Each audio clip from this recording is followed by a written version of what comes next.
Demi Allah, saya bersumpah sebagai saksi akan memberikan keterangan yang sebenarnya, tidak lain dari yang sebenarnya. Terima kasih Yang Mulia Ketua. Terima kasih Yang Mulia. Silakan di podium Pak Patra. Ini mau menjelaskan berkaitan dengan kesalahan KPU dalam penetapan pasangan calon. Izin Yang Mulia, saya ambil. Berikutnya siapa nanti Pak Heru setelah ini? Setelah ini lanjut ahli lagi. Ahli siapa? Iya, Fit Andrison PhD Yang Mulia. Fit Andrison. Ya, waktunya 15 menit Pak. Termasuk untuk tanya jawab Pak. Baik, langsung Yang Mulia. Langsung. Bismillahirrahmanirrahim. Assalamualaikum warahmatullahi wabarakatuh. Yang Mulia Hakim Konstitusi, para pemohon, kuasa pemohon, dan semua yang hadir di sini. Nama saya Arif Patramijaya. Saya diminta untuk menjadi saksi dalam kapasitas saya selaku Koordinator Tim Pembela Demokrasi Indonesia Jilid 2 atau disingkat TPDI Jilid 2. TPDI ini mendapat kuasa dari 3 orang aktivis yang konsisten punya mimpi negara demokrasi yang berkeadilan. Petrus Haryanto, mantan aktivis Sekjen PRD 96 yang dipenjara karena memperjuangkan demokrasi. Azwar Furgutyama, juru bicara Forum Kota. Dan yang ketiga, Fenry Tendri. Oleh karenanya, pada waktu itu TPDI dan saya sendiri ya, bersedia untuk memberikan bantuan hukum secara pro bono untuk mengadukan pelanggaran kode etik yang dilakukan oleh KPU. Yang perlu kami jelaskan pada pokoknya adalah bahwa dalam persidangan DKPP itu merupakan persidangan yang terlama sepanjang DKPP terbentuk. Kami mendaftarkan bulan November, dibuka persidangan 4 kali, baru diputus Februari 2024. Padahal kita tahu biasanya DKPP tidak lebih dari 2 minggu. Yang Mulia, bahwa dalam pengaduan itu DKPP telah memutus perkara pada tanggal 5 Februari 2024.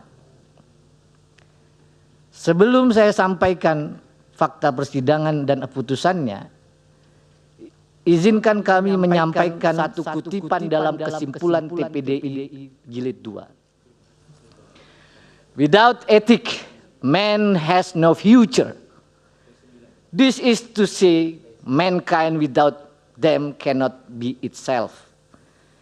Ethics determine choices and action and suggest difficult priorities. Tanpa etika manusia tidak mempunyai masa depan.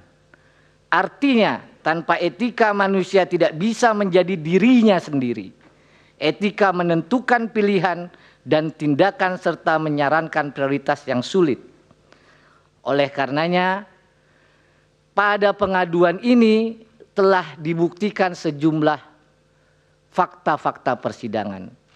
Yang pada intinya DKPP memutus KPU telah melanggar pasal 11 huruf A dan huruf C, pasal 15 huruf C, dan pasal 19 huruf A Peraturan Dewan Kehormatan Penyelenggara Pemilu sehubungan dengan pendaftaran dan pencalonan Saudara Gibran Rakabuming Raka sebagai calon wakil presiden dalam pemilu tahun 2024. Betul forumnya pada waktu itu adalah memeriksa etika.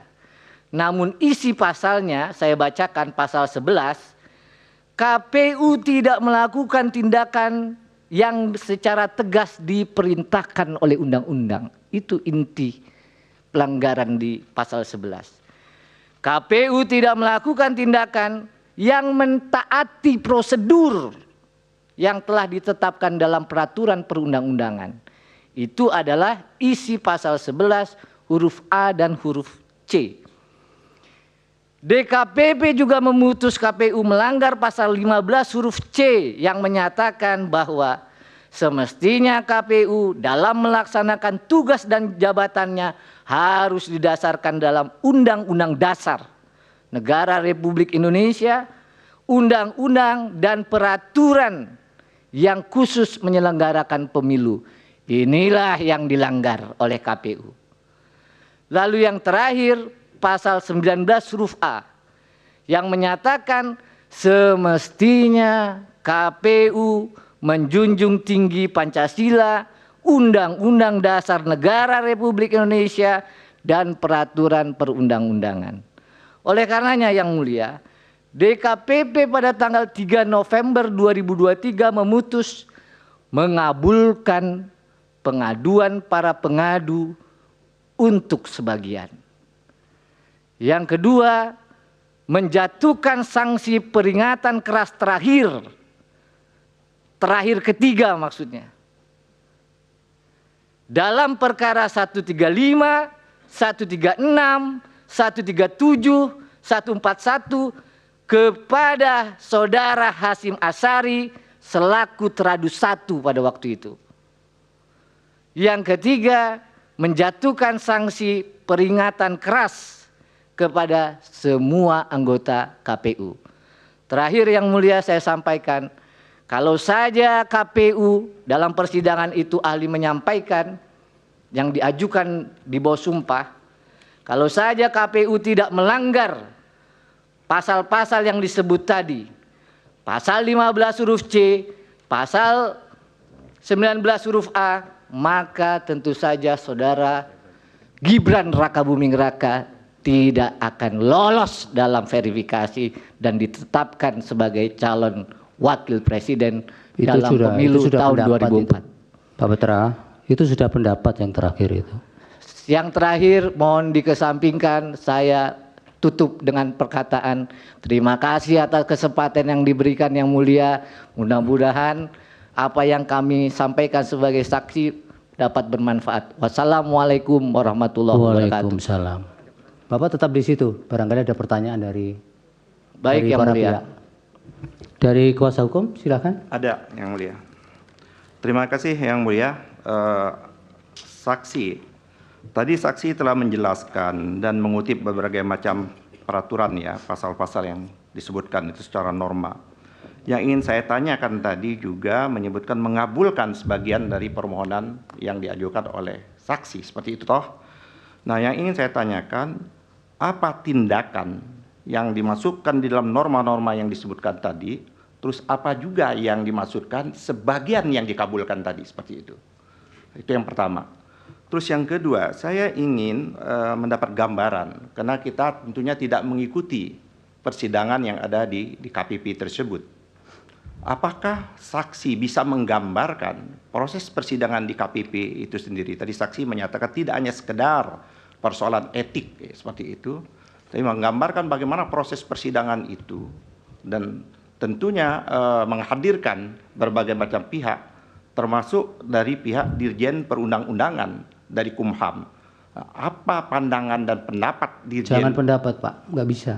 Ini Bukan, ahli, saksi soal. pendapat pada waktu disampaikan di persidangan itu. Setahu saksi ya. Ya, yang Silakan. Saya ulangi lagi yang mulia, apa pandangan dan pendapat yang dikemukakan oleh Dirjen Perundang-undangan Kumham pada waktu persidangan di DKPP itu menyangkut tentang PKPU yang pertama maupun PKPU yang kedua tentang proses pencalonan itu. Terima kasih. Dari termohon, Ada masih dari satu pertanyaan saja. silakan. Saya ingin tahu, saudara saksi, apakah di dalam proses di DKPP itu juga dibahas bahwa seluruh pelanggaran yang tadi dimaksudkan oleh kode etik perilaku penyelenggara pemilu itu juga berkaitan dengan azas dan prinsip, azas pemilu dan prinsip penyelenggaraan pemilu. Apakah juga dibahas seperti itu dan berkaitan dengan hal itu? Terima kasih. Baik, dari termohon. Terima kasih majelis kepada saudara saksi. Berdasarkan perkara yang saudara saksi ikuti dan sampai kepada putusan DKPP, bertanya adalah apakah dalam putusan DKPP tersebut KPU dinyatakan tindakannya tetap sah dalam menetapkan Gibran atau tindakan KPU menetapkan Gibran dianggap tidak sah. Terima kasih. Baik, yang diketahui ya Pak Patra. Kemudian dari pihak terkait. Terima kasih Yang Mulia. Saudara saksi, setelah DKPP menjatuhkan sanksi peringatan keras terakhir kepada Saudara Hashim Asyari, Ketua KPU, apakah fakta yang terjadi kemudian KPU membatalkan pencalonan Wakil Presiden Gibran Rakabuming Raka atau tidak? Itu sih. Cukup. Dari baik dari hakim. Cukup, silakan Pak Patra dijawab singkat-singkat saja. Terima kasih Yang Mulia. Menjawab pertanyaan kuasa pemohon, apa maksud dari dikabulkan sebagian? Yang Mulia, kami pada waktu permohonan di DKPP, permohonannya banyak. Antara lain, ya, minta dikoreksi produk dari KPU. Karena kami teringat itu pernah dilakukan oleh DKPP pada saat di bawah Prof. Jimli. Kami juga minta KPU anggotanya ini karena melanggar tadi diberhentikan secara permanen. Karena pada waktu DKPP dipimpin oleh Pak Muhammad itu juga dikabulkan. Nah, yang dikabulkan sebagian hanya dinyatakan bahwa KPU ini telah melanggar pasal yang disebutkan tadi dan diberi peringatan keras terakhir. Itu yang pertama. Yang kedua, proses persidangan DKPP memanggil Bawaslu. DKPP memanggil juga Dirjen Peraturan Perundang-undangan. Pada saat persidangan, jelas Bawaslu menyampaikan dalam proses verifikasi Bawaslu tidak dapat melakukan pengawasan. Kenapa? Karena sistem silonnya tidak dapat diakses. Begitu juga waktu Dirjen DKPP dihadirkan, fakta persidangan bisa dibuka dalam putusan tanggal 5 tadi, disampaikan oleh Dirjen, ya, pernah KPU mengirimkan surat untuk perubahan peraturan KPU 7 hari setelah tanggal 16 Oktober. Saya ulang, 7 hari. Lalu oleh Dirjen PP dikembalikan Yang Mulia. Nggak bisa begini KPU. Masa langsung minta draftnya diubah dan disahkan? Harus konsultasi dulu kepada DPR. Maka dikembalikan nih sama Pak Hashim. Tolong dulu, ya, prosesnya konsultasi. Proses itu baru dijalankan setelah 7 hari, barulah ketemu tanggal 3 tanggal 3, ya, itu diterbitkan peraturan KPU nomor 23. Ya. Majelis mohon klarifikasi di peraturan mana yang diminta untuk diubah itu majelis. Tadi ada disebutkan oleh saksi peraturannya, ya, dimintaan KPU untuk diubah. Tahu tapi tidak peraturan mana yang minta diubah? Ya, jadi Yang Mulia, pada waktu KPU ini menerima berkas, Bawaslu menyatakan dalam persidangan mereka menggunakan pedoman pengawasannya dengan menggunakan peraturan nomor 19. Itu yang dia gunakan. Begitu juga KPU. Jadi pada waktu itu berdasarkan peraturan nomor 19 tahun 2023, syarat capres dan syarat cawapres itu harus paling rendah 40 tahun belum diganti. Ya itu tidak ditanyakan tadi. Ya itu tadi yang ditanyakan. Makanya KPU ya bilang bahwa tolong ini saya mau ubah yang mulia kepada Dirjen PP. Oleh Dirjen PP dikembaliin. Nggak bisa, harus konsultasi Ke DPR, sudah DPR jangan dulu. diulang-ulang itu ya. Iya, gitu. Oke, yang pertanyaan Pak Yani satu lagi. Yang kedua, ini terkait dengan asas ya. Kalau dalam putusan kita baca, yang dilanggar oleh KPU ini tentu saja asas profesional dan asas menjamin ketidakpastian, Pak Bambang. Jadi KPU ini waktu bekerja tidak menjamin kepastian hukum, itu maksud asasnya. Ya, silakan kuasa pemohon mengecek peraturan. Ya, yang dari Pak Bambang, yang ada tidak sekarang, pembahasan etik itu. Ya, KPU apakah ya menyatakan tidak sah ya di KPP ya. Seperti saya sampaikan, di dalam putusannya hanya dikabulkan sebagian. Jadi DKPP tegas menyatakan bahwa Pak Hasyim Asyari dan anggotanya semua itu telah melanggar 3 pasal.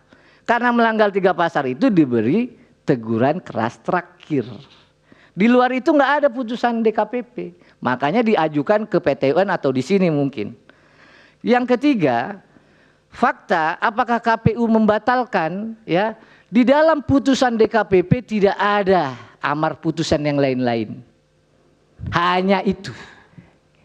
Ya sudah, itu terus dengan ulang-ulang. Ya. Cukup. Cukup. Baik. Yang mulia.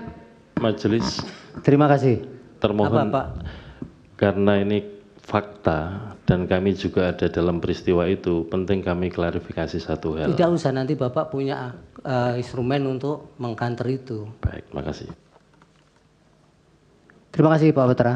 Lebih kurang saya mohon maaf, kalau ada kekurangan saya juga mohon maaf, kalau ada kebenaran semua datang dari Allah Subhanahu wa taala. Wassalamualaikum warahmatullahi wabarakatuh. Baik, terima kasih. Silakan ahli berikutnya. Pak Fit Andrison yang mulia. Pak Fit Andrison. Setelah itu Dr. Faisal Basri. Setelah Pak Fit Andrison.